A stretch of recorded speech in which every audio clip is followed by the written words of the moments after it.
Dear students, today's topic of my lecture, Motion in a Straight Line, Part 2. So what you have to learn in this Part 2, that is here, I will explain what is speed, then uniform speed and average speed, velocity, uniform velocity and average velocity, difference between speed and velocity, and after that instantaneous velocity. So one by one I explain. The first one is speed. Speed means the time rate of change of distance of an object is called speed. That is speed equal to distance traveled upon time taken. Or mathematically we can say that V equal to S upon T. There are some important points regarding the speed. The first one is speed is a scalar quantity. Second one, speed is either positive or zero but never be negative. Third one is speed of a running car is measured by an instrument called speedometer. Fourth one is speed is measured in centimeter per second in CGS system and meter per second in SI system of units and kilometer per hour in practical life when the distance and time involved are large. So this is about speed. Now uniform speed. Uniform speed means if a particle or a body is set to moving with uniform speed, then it covers equal distances in equal interval of time. However, small these intervals may be.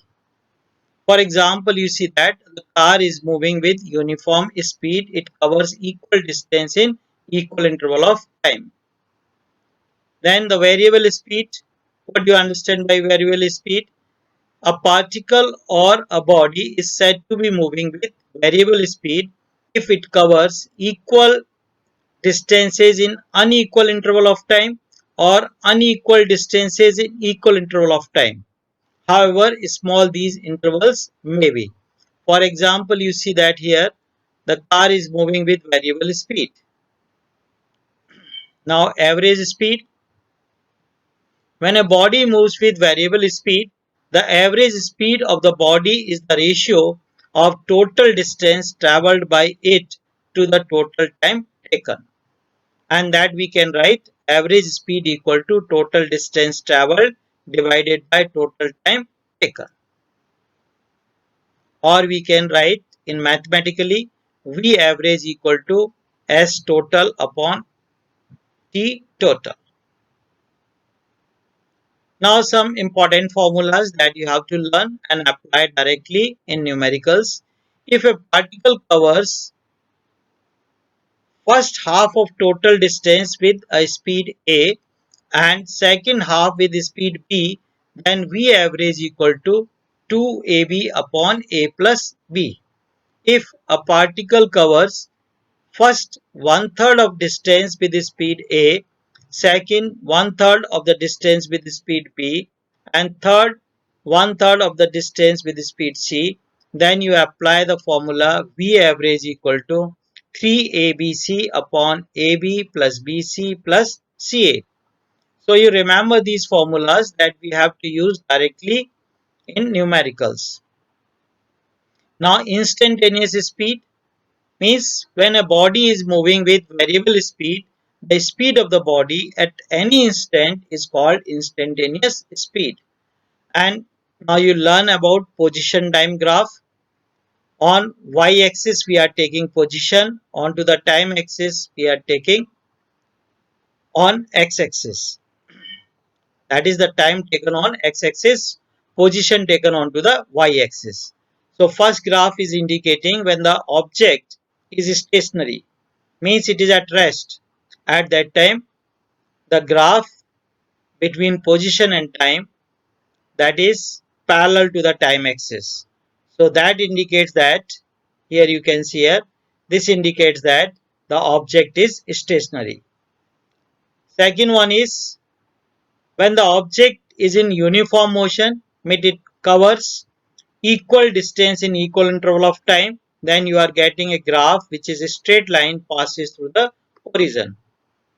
Third one is when the object is in non-uniform motion, means it covers unequal distance in equal interval of time, then you will get a curve. So these are the position time graph for stationary object, for the object moving in uniform motion, for the object is in non-uniform motion. Now velocity. Velocity means the time rate of change of displacement of a particle, that is called velocity. So velocity equal to displacement upon time taken. And mathematically we can write v vector equal to s vector upon t. And here we have to note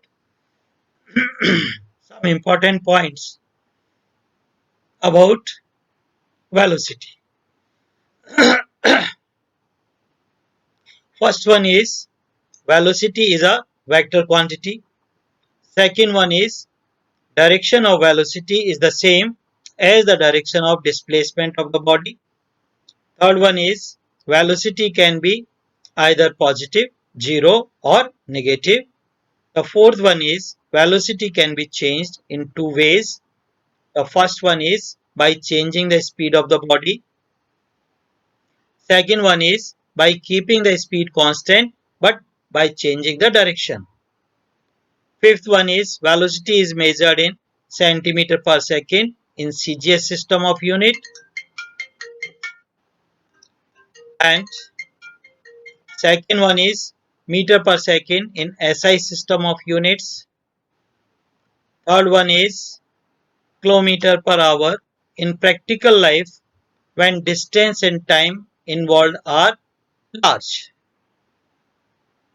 And there is a one important conversion which we have to use in numericals, that you have to remember. 1 meter per second, that is equal to 18 upon 5 kilometer per hour, or 1 kilometer per hour equal to 5 upon 18 meter per second. That you have to remember it. Now uniform velocity, we explain it just as we have explained uniform speed.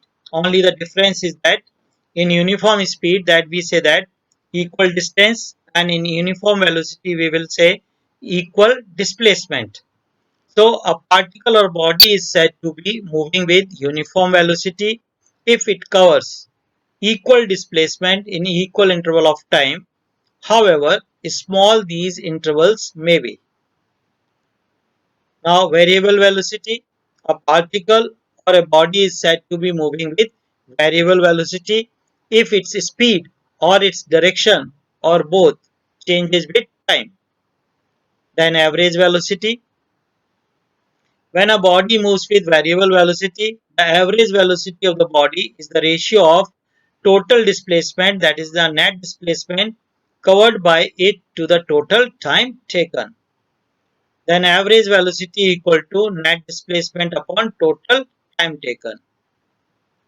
Or we can say that V average equal to net displacement, that is S total vector upon T total.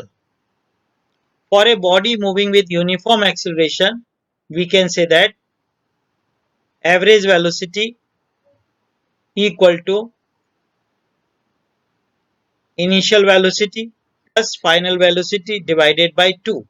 Mathematically, we can say that V average vector equal to U vector plus V vector divided by 2.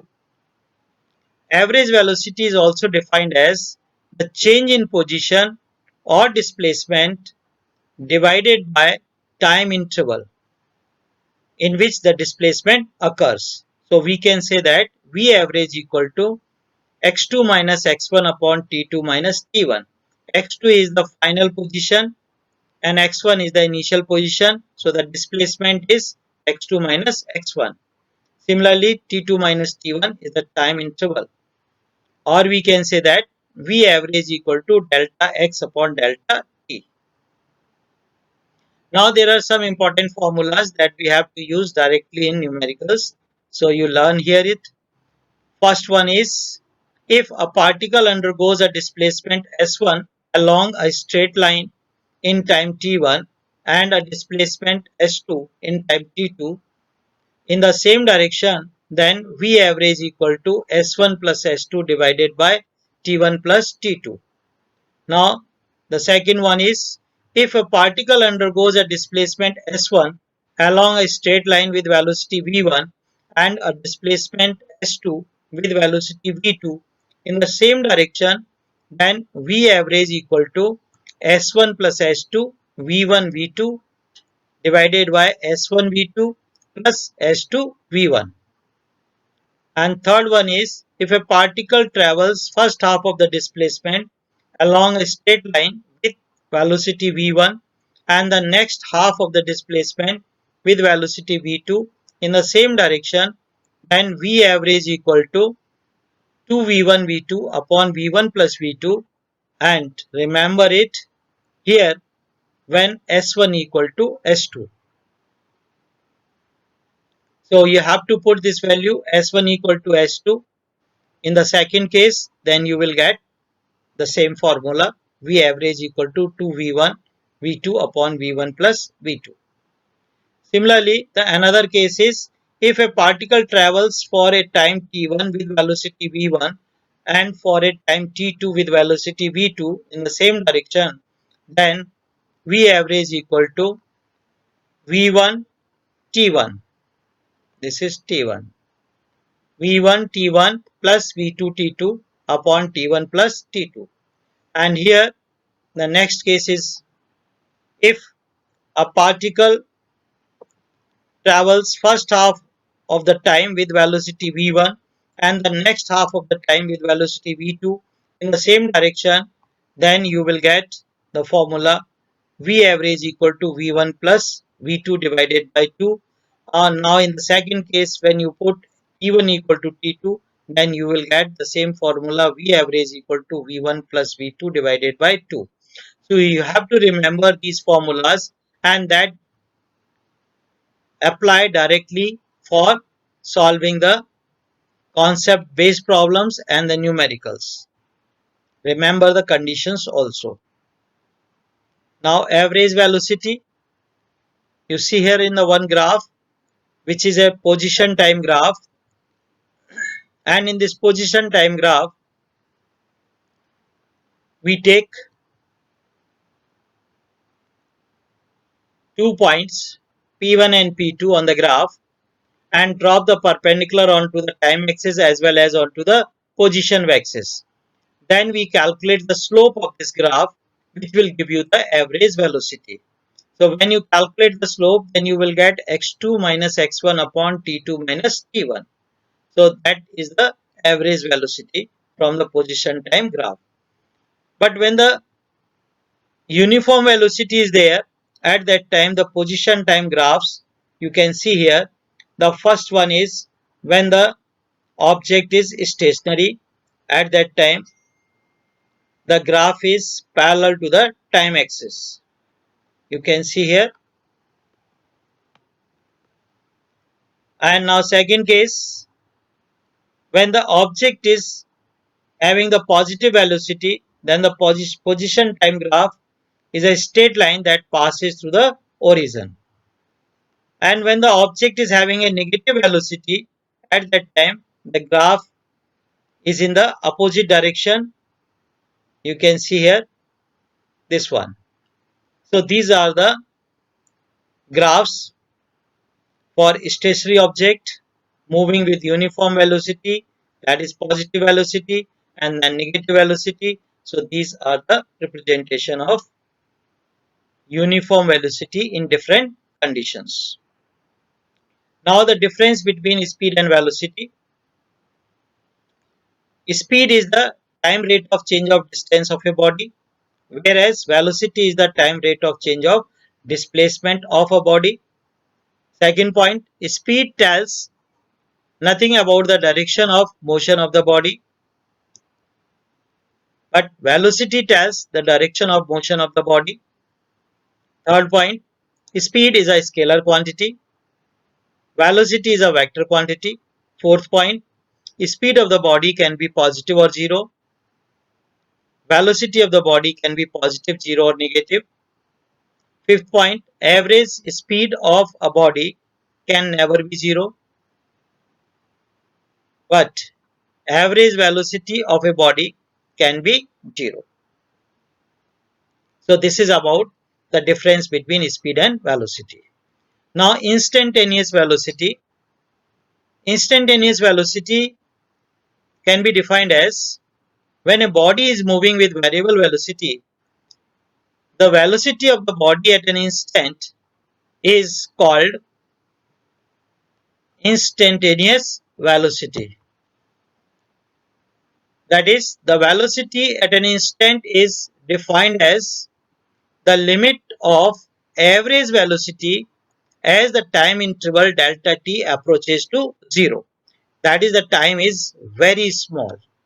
So we can write mathematically v vector equal to limit delta t tends to 0 delta x vector upon delta t, and that can be written as v vector equal to dx vector upon dt.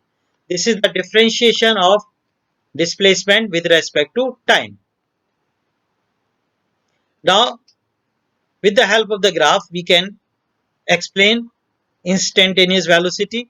So this is a position time graph, that is for the variable velocity. So here you see that our aim is to find out velocity at point P at an instant of time t. Then what we have to do, we drop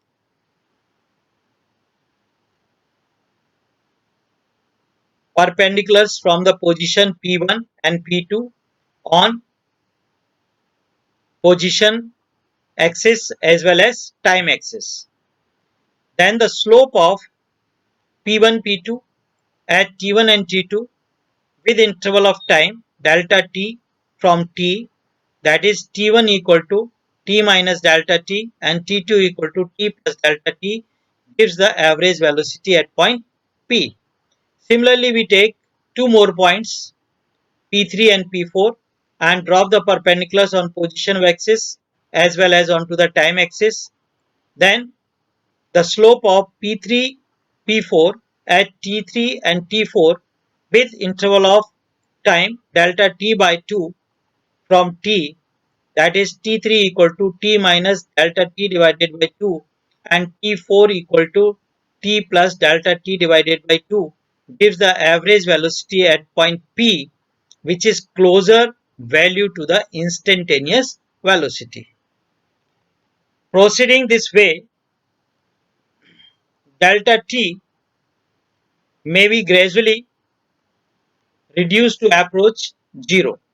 That is, delta t tends to 0 but never be 0 to get the actual value of instantaneous velocity. So if you like my video, then like it, subscribe it, press the bell icon. Thank you and have a nice day.